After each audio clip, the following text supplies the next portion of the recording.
Hey everybody. So I'm back once again, like I said it would be. So what are we talking about today? We're talking about the importance of creating and maintaining an identity.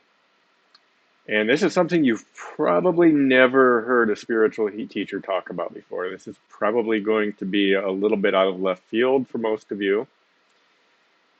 And you may even feel resistant to it. And I know I kind of was at first as well.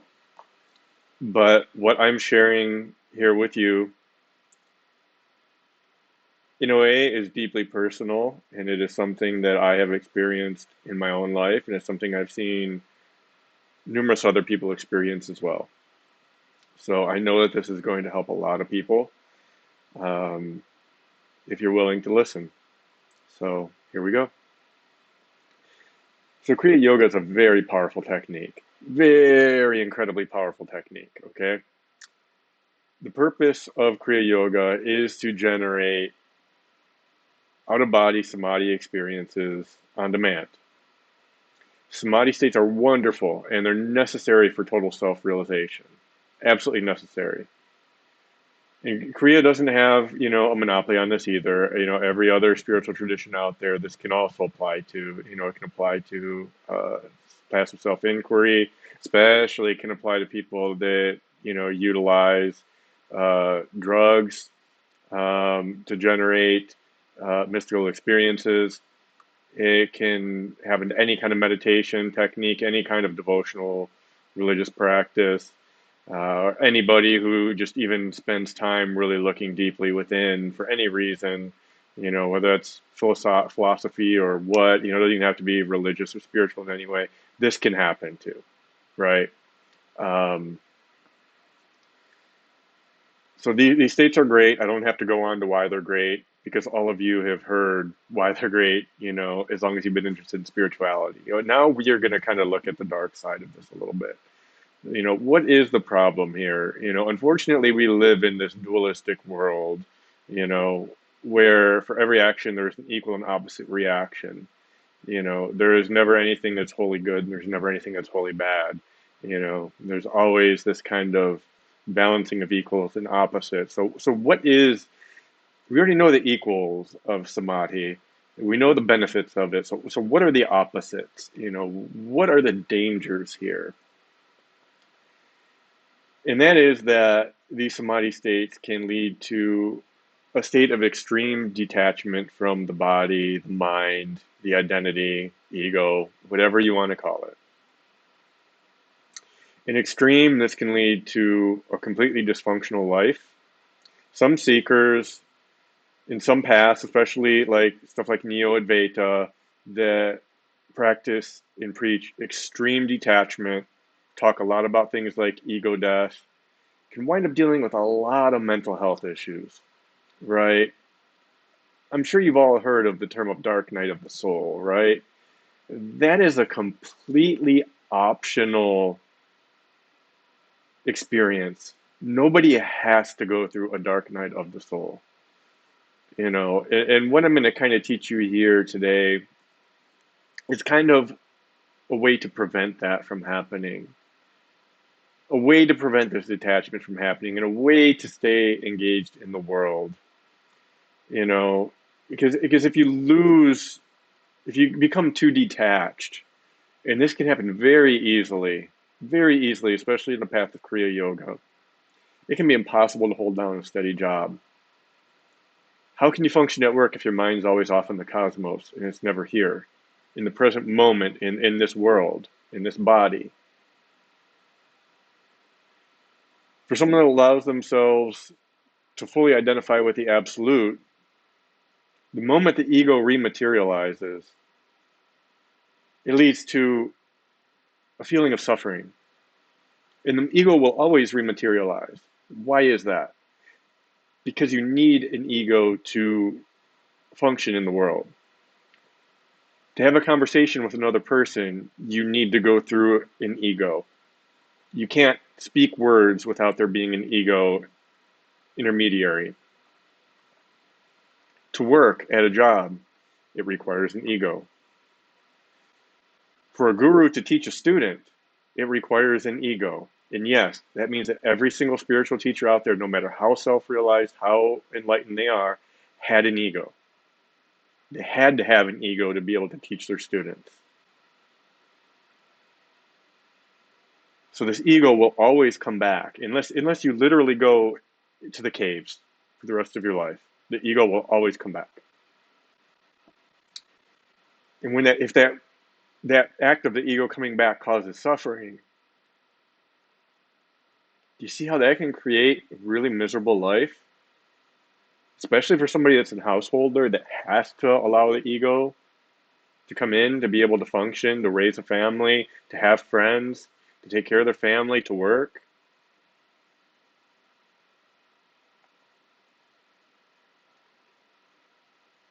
To have this constant cycle of I have it, I've lost it, I have it, I've lost it, I have it, I've lost it for years. You see this in the Neo-Advaita path, people down there, it's amazing. You know, some of these people have had some just miraculous awakening experiences, full enlightenment experiences, but yet they still suffer because they keep fighting this ego instead of making friends with it, instead of using it as the tool that it's meant to be used for. Another thing is, and this is something I have kind of experienced, is a person can lose years of their life living in emptiness. Years of their life, only to eventually look back and kind of suffer because you realize what all you could have done with that time. What all did you miss out on? Kriya Yoga for householders is not a path of escape. It's not a path to emptiness. It's not a path to ego death. It's meant to be a path that's supposed to be embodied, deeply deeply rooted in the body and in the mind, deeply rational, deeply sane, not crazy. Nobody should be going crazy because of enlightenment. Nobody. It's a tragedy. But most of the common teachings out there, especially on the internet, push us in that direction. They push us towards that insanity, towards that detachment, towards the mental health asylum. And yes, there are a lot of awakened beings in mental health asylums that could never come back down to earth. Their brain's still up in the cosmos. I don't want to see that happen to any of you. So what does this mean for us and what can we do? You know, we are householders. So we need an identity to function in the world. We need an identity to care for our families. We need an identity to work. We need an identity to be able to interact with others and just live a normal life. So what is the solution? You know, how can we have both?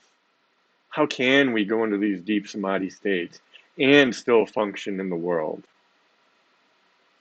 And the answer is really easy. It's kind of staring you in the face, right? The answer is you need to create an identity. You need to create an ego and identify with it.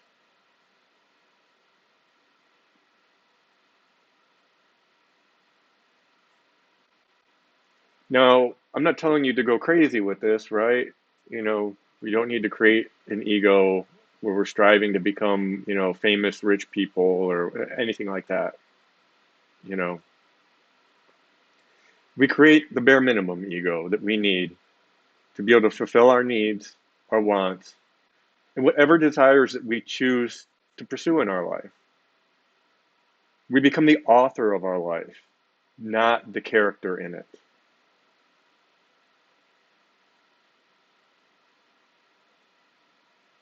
We still go and experience this state of absolute non-duality, but we don't allow ourselves to fully identify with it. We view ourselves as the identity. I am Phil. I am in this body, and I am this mind. And I choose to view myself as separate from this absolute. I view this absolute as the guru, and I bow down to that guru, and I listen to what it tells me to do. And part of that is giving this speech here, right now. And this ensures that we have an identity and that we have separation. Even though when we go into those samadhi states and we can fully sense and feel I am that. When we come back down, we have to say I am this too. And I'm choosing to be this. And I'm choosing to worship that.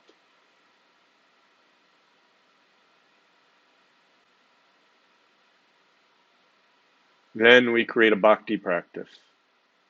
Naturally. It just kind of comes from this. Because we have our guru, or our deity, or our God, or whatever we symbolize this as, this absolute that we experience in Kriya, in meditation, or self-inquiry, or whatever other path you're on. And we worship it. We stay in awe of it. We never let ourselves fully become it. Because we can't. You know, there are many people that have went into such deep samadhis that they've died. They could no longer take care of their body. They didn't have anybody there to take care of them. And they died. Now, there are some people out there that were lucky enough to have people to take care of them, and they survived, and we're glad that they did. And we're actually going to do a case study on one of them right now, Ramana Maharshi. Ramana Maharshi probably doesn't need any introduction. You know, he was an amazing guru that's known the world over, and he's probably the single most influential guru of the 20th century. You know, he was an amazing saint. And I have a lot of love and devotion for Ramana Maharshi. So please, don't take anything that I say here as a negative towards him, because it's not meant as a negative towards him. This is merely just a teaching tool that I'm going to use an example. Ramana had such a deep samadhi that he literally lived for 20 years in the caves, in samadhi, basically 24/7. He was in a samadhi so deep that rats were literally eating his legs alive, and he was not flinching, not moving. He was so detached from the body. Really think about that.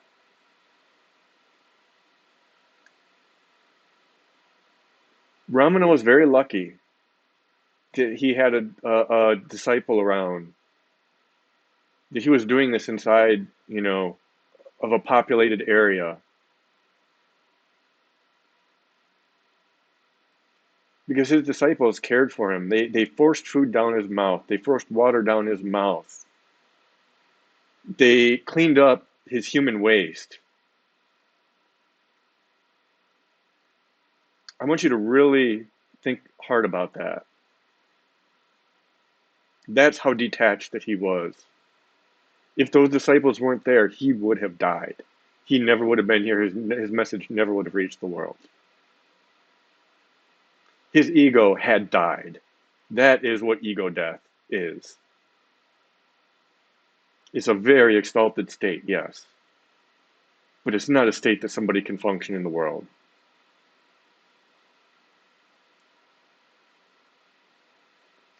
Ramana was completely detached from the world, completely detached from the body, completely detached from his mind. He never could have raised a family. He never could have worked a job. He couldn't have even been a guru if he wouldn't have created an ego. Yes, Ramana Maharshi, after 20 years in the caves, decided that it was his role to instruct his disciples and to teach them his path. And to do so, he created an ego. He created the ego of a guru. And he stepped out of the caves. He said a very, very small ego, very thin. You know, he sat there most of the day in silence, rarely speaking. razor thin ego.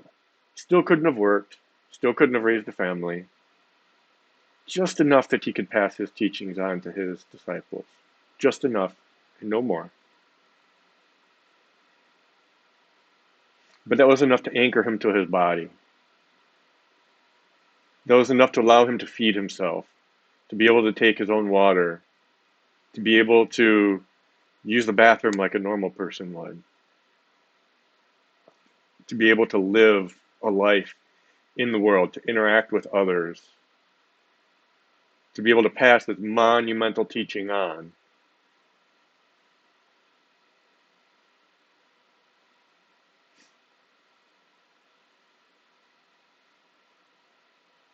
And that's the example that we need to follow. Only we need a bit thicker of an ego than he did, right? Because we can't just get by with no possessions. We don't have disciples that can just build an ashram around us where we sit. They'll take care of us, provide us with food and shelter. We don't have that. We have families, we have jobs, we have houses, we have to take care of things in the world, we have responsibilities. So we need a thicker ego. We need to at the very least, do all those things. And there may be some things you want to do in your life. Like I said, you're allowed to be the author. Do you want to go and travel the world? Well, you need to create the traveler ego. Do you want to someday teach others? You're going to have to create the ego for that. Do you want to be able to enjoy the company of your friends and family? You need to create the ego to do that. So we intentionally create this identity. And we identify with it. We say, I am that. And that is separate. And I bow down to that, but I am not that. Even if in our samadhi states we feel we are that, when we come back to the world, we need to come back into the body. A couple other tips for Kriya Bond specifically. One is something that's also in my, I'm going to do a video on in the future. I'm going to go into a bit more detail. And that is that the proper place to do Mahamudra for a householder especially is at the end of your practice, before you get up. It's the last thing you do. After all of your Kriyas, after your meditation, you do it at the end. This is how Lahiri Mahashaya taught. You can optionally do it at the start also if you want. But you don't only do it at the start. During Kriya, we raise a lot of these energies up to these higher centers where the detachment happens. Mahamudra helps to root us back into the ground, back into the body. It helps to redistribute those energies back through the body and root them down in the body. The path of Kriya isn't to go up here and stay here. It's to go up here and take the energy from up above and bring it back into the heart. That is the real proper ending place for Kriya Yoga. It's in the heart. It's not in the Sahasrara. It's not even in the Anya. It's in the heart. That's a teaching that's been distorted and missed over the years. And I know a lot of people changed and tried to put Mahamudra on the front because, all the Yoga Sutras say asana comes before pranayama. The Yoga Sutras, for one, were not ever referring to physical asana as we know today. The Yoga Sutras were a manual on meditation, and all of the limbs were meant to be practiced together, not separately. Your asana is just your seat, the way that you sit in meditation. That's it. It's not telling you to practice asana before you do your pranayama, before you do your meditation. That's not what it's saying. You do your Mahamudra at the end. You do at least one Mahamudra for every dozen Kriyas that you do. That means if you're doing 12 dozen Kriyas, 144 Kriyas, you're doing 12 rounds of Mahamudra. That's going to take you a while. You may be doing Mahamudra for 45 minutes to an hour. No joke. But that's important. You have to do it. You have to root yourself back down into the body. Second thing, to focus on quality over quantity when you're doing your Kriyas. There's no need to race to the 144 Kriyas or more. Keep in mind that what Lahiri Mahashai recommended people to do in the letters was individual teaching for that person specifically. It was not a general recommendation. I know some people have questions about all of the numbers of Kriyas, and I'm going to do another video on this topic as well in the future. I'm going to go into this a little bit more in depth. Focus on quality. Keep your Kriya sessions just as long as you need them and no more. Someone who's a beginner probably needs more Kriya time than someone who's advanced. That's going to be contrary to what most people understand. Because the better you are at Kriyas, the quicker you're going to get yourself into those samadhi states, the less of the Kriyas you're going to need. Same thing goes with the advanced techniques. The people that need the advanced techniques are usually the people in their first few years practicing. If somebody's really been trained well, and they've been practicing for 10 years, they should have no need for the advanced techniques anymore. They may still practice them out of desire for whatever reason, but it might not be necessary. Doing them too much can make you too detached. Speaking to people who practice the advanced techniques, don't overdo them. In Lahiri Baba's letters to his disciples, he specifically said that the number one problem that most advanced Kriya bonds have is not doing enough first Kriya, doing too many of the advanced.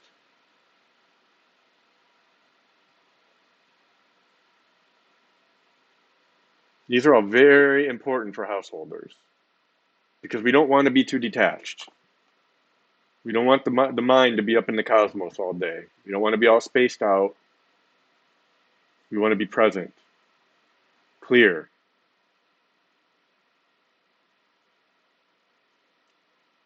Anyways, that's about all that I have today.